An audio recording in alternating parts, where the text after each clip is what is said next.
Welcome to Cracking the Cryptic. Today, this is a setter video where I, Piatato, will explain a little bit about what went into setting two of my recently featured puzzles, polar attraction and coordinate arrows. I will also advocate a bit for trying to set without using computer assistance, as I really think that analyzing the grids yourself will both make you able to understand the grid more deeply and to better get the feeling for what might be a nice way to move forwards in the puzzle. So let's start with polar attraction. When setting it, I was very much inspired by a recent killer that I just solved named Orb Weaver, which was set by Nordi. And in fact, I wasn't just inspired by it, I kind of stole one of the main ideas in the puzzle. And don't worry, I spoke to Nordi about it, he knew what was happening, he was okay with it.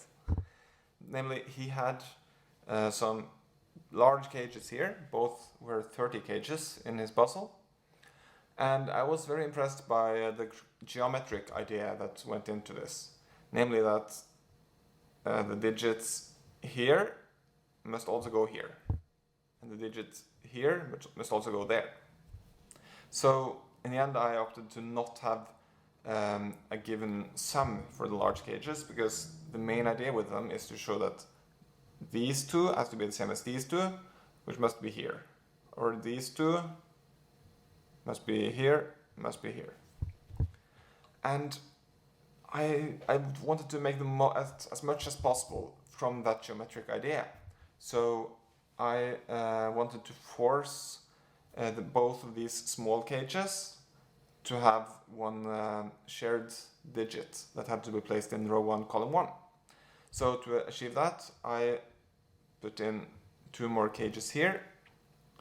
And my idea was that I would put in totals for the cages. That would mean that these digits that could go in here couldn't go in here, and the digits going in here couldn't go in here. So to do that, I put in the following cage totals.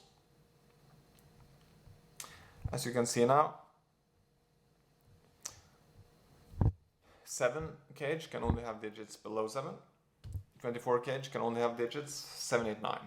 So it forces these two in here. The same goes on exactly opposite way with the 13 cage, which can only have digits that are 4 or higher, while the 6 cage has to have 1, 2, 3. So it basically forces this. And then also it means that since 13 cage must have one digit that is 7 or higher, it cannot be the one that it shares with the 7 cage, and vice versa. And thus we can see that it has to be like I've showed here, 4, 5, 6 in row 1, column 1, and 1, 2, 3 here, and 7, 8, 9 here. And we can get some more information here. And now I was staring at the puzzle for a long while, because like, what to do next from here? How can I use this in like this interesting tension in this corner? And something that I really like in puzzles is when the outer boxes these boxes for example, or let's say these two, if they can somehow interact with each other through one of the other corner boxes. That always makes me really happy, because it seems so far-fetched that they would be able to do that. But here it is possible. And I started with a nice idea, I thought, that I put in some cages here. My idea here is that, of course, we need exactly 2 small digits here. And by small digit, I mean 1, 2, or 3. Let's divide small digit 1, 2, 3, middle digit 4, 5, 6, high digit 7, 8, 9. We need 2 small digits here. And okay, if that is the case, then we have 2 here, 3 here, 1 here. So we have already 6 out of 6 possible small digits in this row, so there's no small digit here. So this digit cannot go here, it must go here. So both C and this digit must go in here somewhere. Since the 13 cage cannot have a small digit in it, we need to place a 3 in the 12 cage.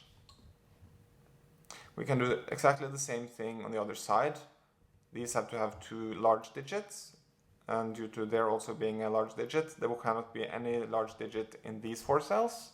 So this cell, this digit, has to go somewhere here. So both A and this one needs to go in here, but we can only place it in one of these 2 cells, so we need a 7 there. Oh, that is really nice, isn't it? I mean, it's really neat. The only problem is that very quickly we get into some huge problems, namely, where are we going to put 7 and 3 in box 1? It doesn't work. We cannot use this nice logic because it just breaks the puzzle, which is always annoying. Still, it's really nice logic, and I wanted to try to see if I could make some variant upon this work. So I thought, okay, I have now 2 cages here and 2 cages here. What if I have the same sum in just one large cage? So basically that's what I did. Let's see. Put in 2 large cages, and I made exactly the same sum for those 4 cells. And this one also worked really nicely, because still there needs to be 2 small digits at least in here, and that's the maximum possible. So it means there can be a small digit here, so there has to be at least 1 in here.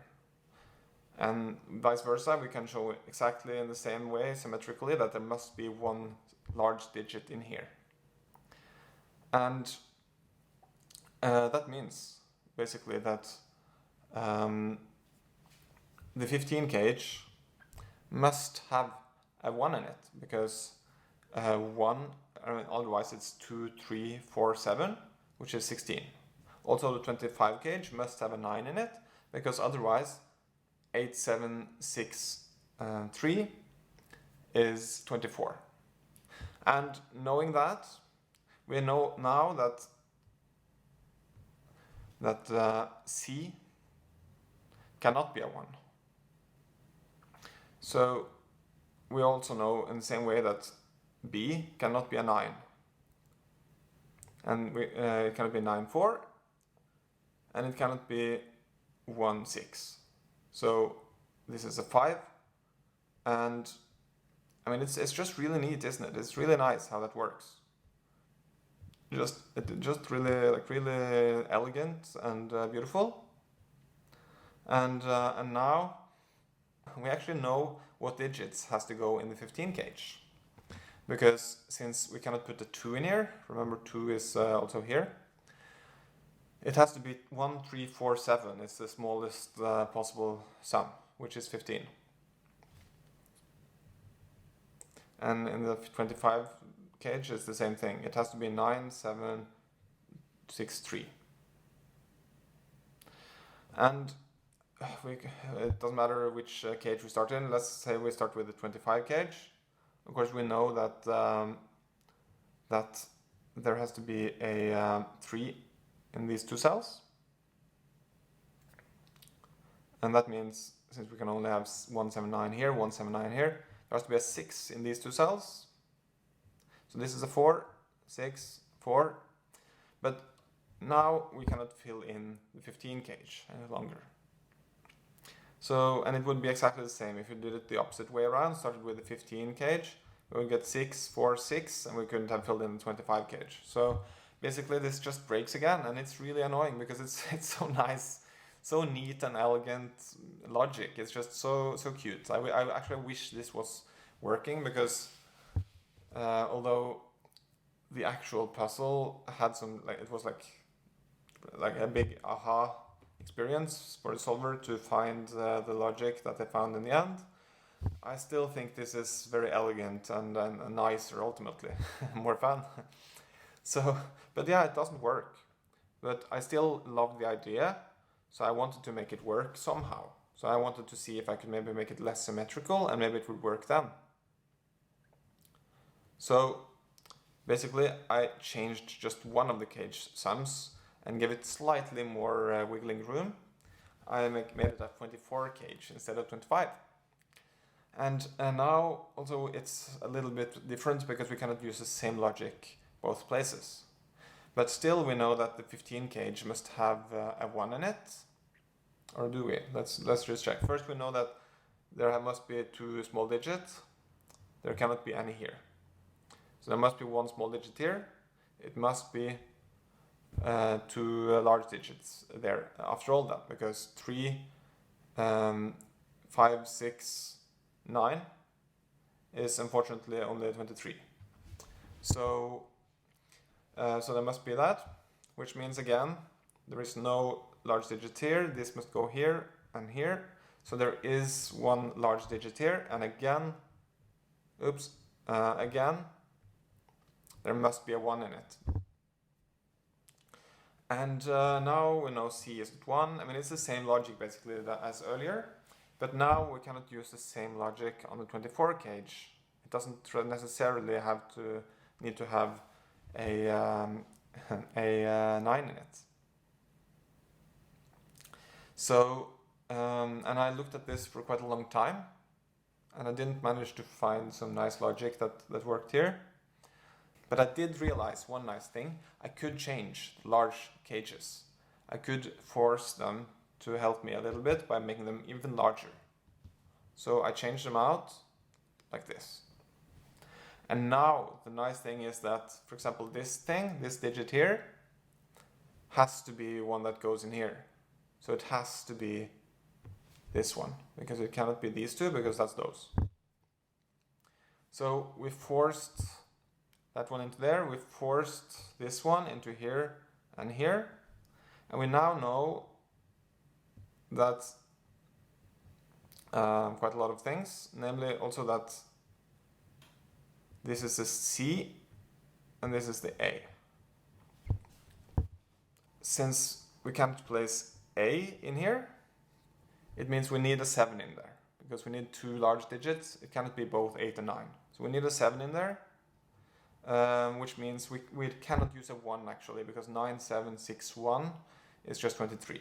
So E, which is in here, cannot be a 1, so we have placed 2 1s. Okay? Not too bad. But then I was a bit stuck before I noticed a nice question to ask, namely, can we put a 4 into row 1, column 1? Try to imagine, if there's a 4 here, there's a 9 here, and 3 here. And that means that 3 and 9, neither of them can go into this cage. Then the highest possible cage we could have would be 8, 7, 6, 2, and that is 23, so it doesn't work. So we need to place a 5 in this cell. So that works very beautifully. It makes a lot of things happen, like we can solve so much from that. It's really nice. Goes on for a while too. And oops. Why did I place a shaded cell in row 4, column 4? Try to find it out. Try to see what's going on in that cell. What digit can we place in that cell? We can actually place no digit in that cell. It has no possible candidates. So again, this breaks. And I remember I was actually writing to Nordi. Nothing works here. I guess it only goes to show that one shouldn't steal. Well, I tried one last thing. I tried to make a little bit more wiggling room also up in this cage. And if you have seen the puzzle before, you will know that this is actually how the setup is in the end. This actually does work. And yeah. When I found this, I have kind of funny part of the story is that I didn't find at once the logic that both Mark and Simon found in their video, because when you set, you don't necessarily expect there to be something really nice and elegant. You just have to take what you get, yeah? And having just seen the previous logic, I expected only to find something similar. So going on here, I just figured out I would try to ask the same question again for row 1, column 1, which is, can it be a 4? No, for the same reason. Then we cannot place a 3 or a 9 in this cage, which means it has to be 8, 7, 6, 2, which is too small. And exactly the same goes on here as well, symmetrically. Can we place a 6 here? No, then it's 1 and 7, which means this one can minimally be 8, 5, 4, 2. 8, 4, 3, 2, which unfortunately is too much. It's 17. So we need to place a 5 in that cell, and that just solves things. So it's a bit different than what was found in the videos. And actually, I didn't know about that way to solve it before Tallcat tested it for me. And based on his comment, I realized there must be something else that I didn't see. And then finally I noticed. But before that, I was happy with this. It was something I hadn't really seen before. And although it's a bit more forced, maybe a little bit less elegant, I was quite happy with it. So it's funny sometimes. You don't exactly know necessarily everything that goes on in your puzzle. You can discover it eventually. So, but yeah, I was really happy about that, and also very happy to see how extremely much I got from it. All of this I got from it. Quite a lot. And now the question was just, how do I proceed from here? Because the first step is such a large one. And I think Simon said in his solving video that it would be very nice now, after a large step like this, if the puzzle just solves. And that's what also I thought, that you wouldn't like it to be some nitty-gritty, like tricky way to move forward from this, because now you have done the big thing and now you want to just run into the finishing line. Now you want to just get the reward from having done that big discovery. And I did try to find a few different things that made a little bit of progress, and it was a little bit nitty-gritty, I think, and I had at least 2 finished puzzles that I wasn't quite happy with. I don't quite remember how they looked, and for good reasons. They weren't memorable. They were annoying and boring.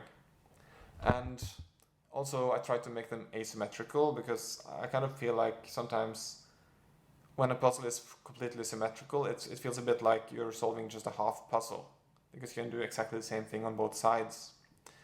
And while in the beginning it's very much called for, because the symmetry is what makes it work, and it's basically based on that. You need the symmetry for the whole concept. But after that, I thought maybe I would make the rest of the puzzle asymmetric. But then in the end, I thought that no, it shouldn't change flow and feeling like that.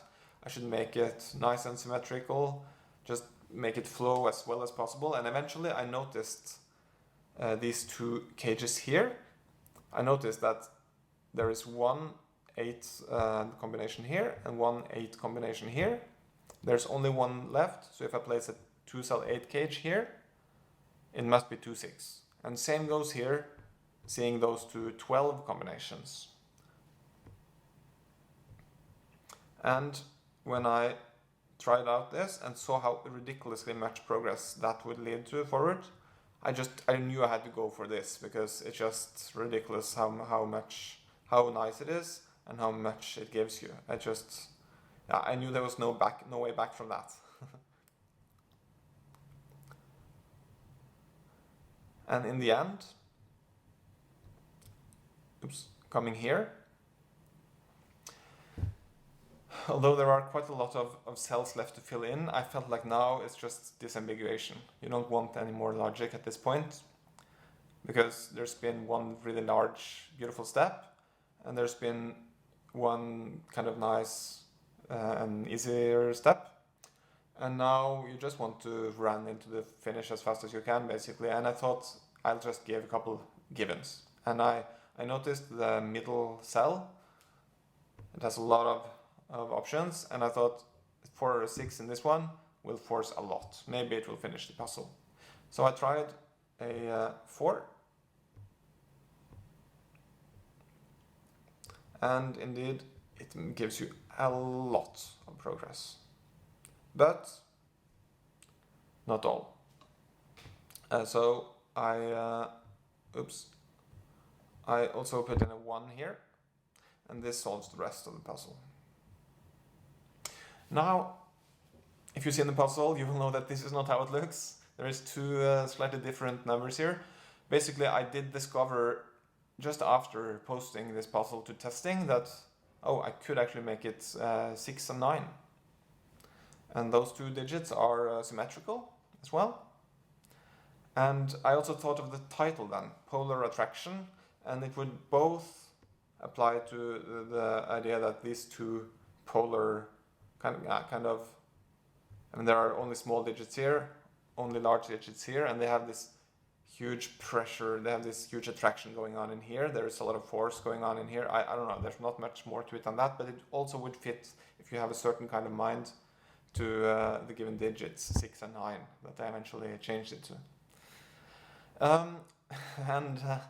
Actually, for 1st of April, I also posted this version here with 4 and 1, April 1st, in the Discord's archive, in the CTC server, and I named it Polar Repulsion. And I think it was meant as some kind of a joke, but I'm now a little bit unsure as to what's the joke actually, and I think no one found it funny, so I guess we solved one mystery regarding the title of the actual puzzle, but now we have made a bigger one. What was my joke regarding polar repulsion? Comment below if you have any ideas. As a side note, in the end, I would also like to mention that there's yet another beautiful way to break in. There's a third way that I know of. Like, I had this idea of case checking row 1, column 1. Mark, Simon, they both found this idea that, I mean, you can watch the videos or you can try to solve it and find it, but basically they found that there has to be 3 shared digits between these 2 cages.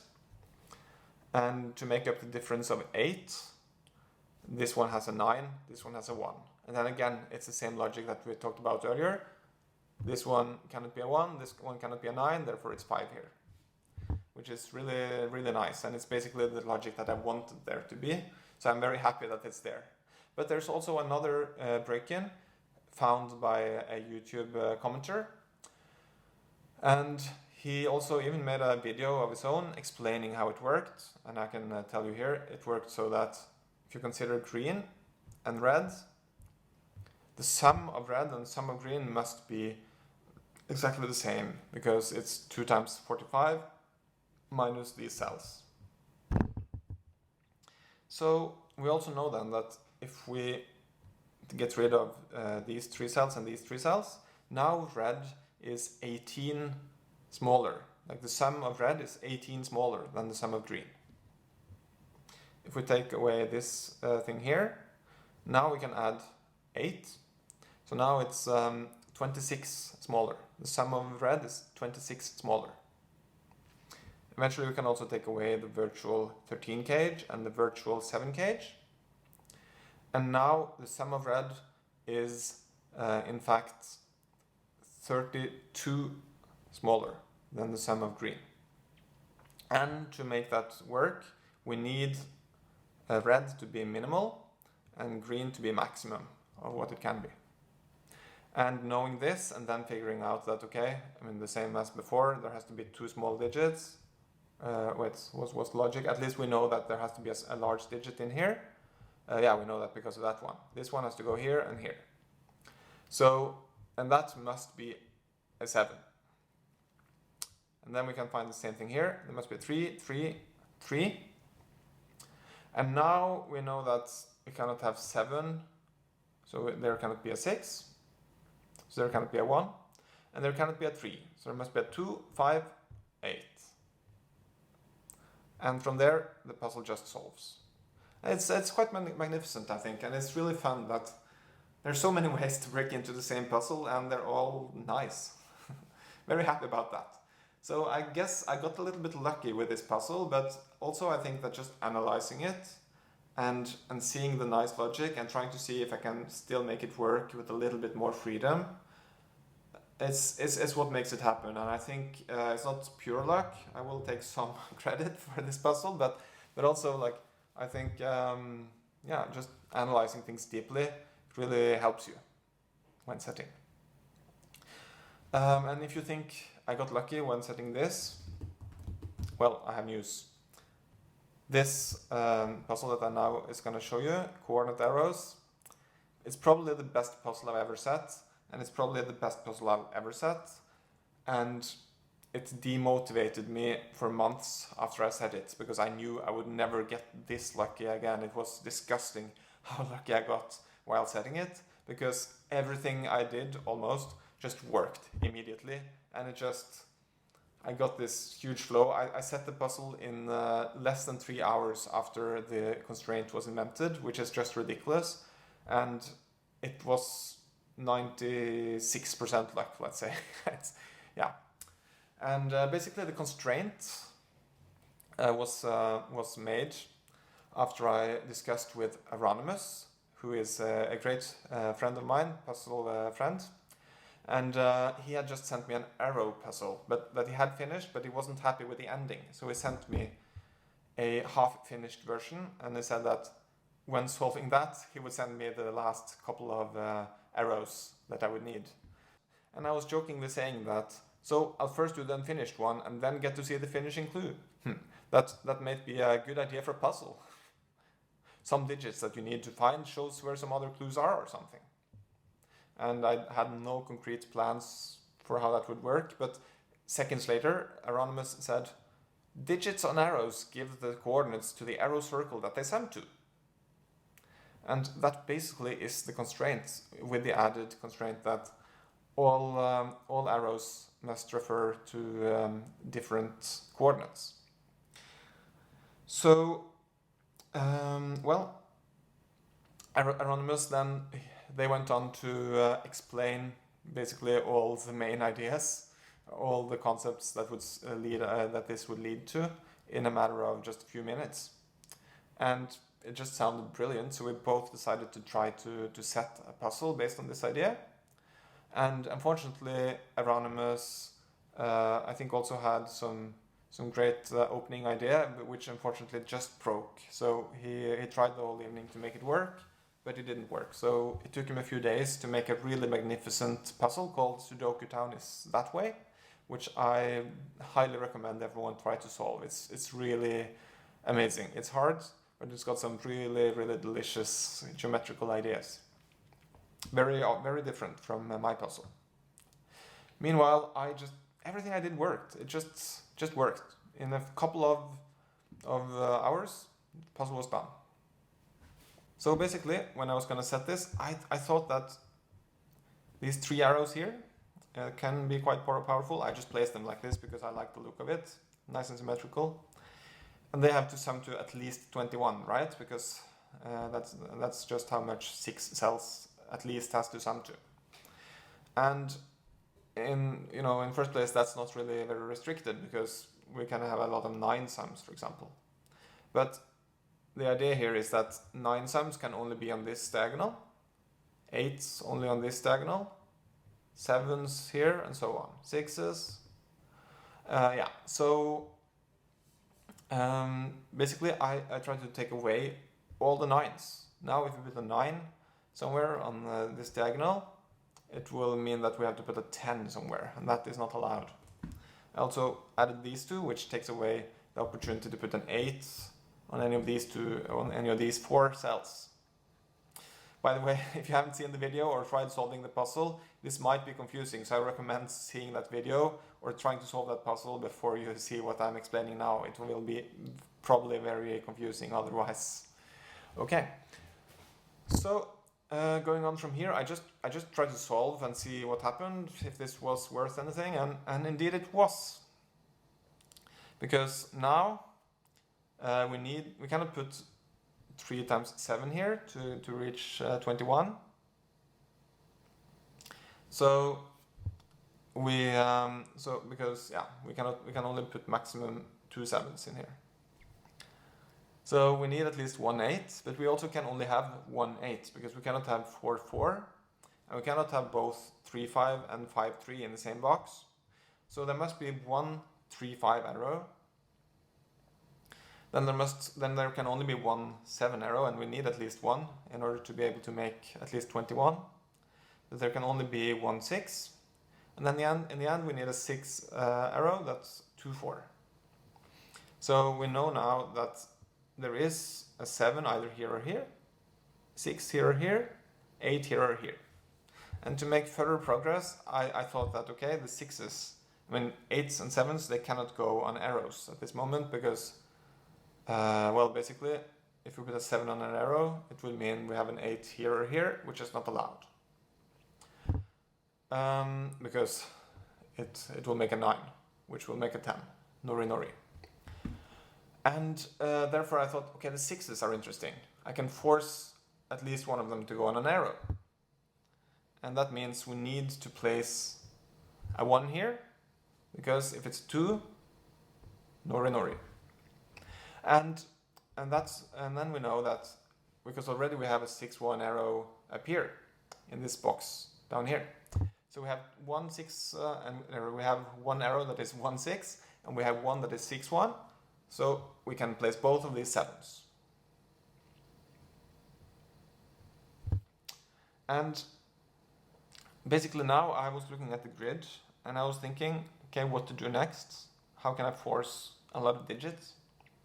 So looking at the grid, I noticed now that there were a lot of arrows and not that many sums. So counting, there is 1, 2, 3, 4, 5, 6, 7, 8, 9, 10, 11, 12, 13 possible sums. And there are 1, 2, 3, 4, 5, 6, 7, 8, 9, 10, 11 different arrows. So basically, if we just, at the moment we don't need that much more arrows or that many fewer sums before all the sums need to actually be there. So I thought, if I just decide that somewhere in the grid there will be 1 more arrow. I don't know where yet, but there will be one. I decided there will be one. Who knows where? It will be there. Hopefully. You never know, but I was hoping that there would be. And if I can just then take away 1 sum, then, or take away 1 possible coordinate for a sum, then we can place a lot of digits. So I place this 7, which places a 7 in box 5, and it takes away the possible coordinate 4, 4 for a 8 sum. So then there is, based on the fact that hopefully there is 1 more arrow to be placed when I've got a bit further into the setting process, based on that other just knowledge that the arrow is somewhere, we can place the rest of the sums that is possible to place. Also, I added a 6 here just to be able to disambiguate where the 6s goes in these 2 boxes. And also we know that the 6 that goes somewhere up here is a 6 1. So we need a 1 6 on these arrows to not make the same coordinate in both arrows. So we then know that 6 has to be here and 1 here, because this is the only arrowhead that can have a 6 on it in this box. So we also know that we cannot have a 6 here, and we cannot have 2 6s here, so basically we can, basically here we can place a lot of digits. Then I just solved it for a little bit more, and I figured out, well, basically I saw that this 6 here, it has to go it requires a 5 to go on an arrow tip, which is very hard to do. All of these tips see a 5, and it cannot be one of these because they're busy showing off where some 8 is. So basically we know that the extra arrow that I haven't placed yet, it will be the one that contains 1 and 5. That also means that there's now only possibility in this box to place 8 on an arrowhead. So it means this one, which is in column 5, has to be here or here. And it means that the other one, the other 8, has to be a 5, 3 coordinate, and it cannot any longer be here because of this pointing pair. So it has to be here. And now it takes away the 3 here, so you can place these. And now also we can place that 5, we can place the 4 and 2, by the way, which we know is this one, row 4, column 2. So place a 3 due to this 3. And now row 1 is forced. Yeah, it's just forced.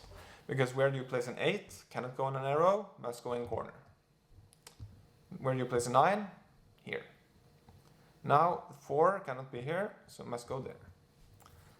And now I ran into some problems, and I got a little bit of panic because now there are simply too many ones on arrow tips, on arrowheads.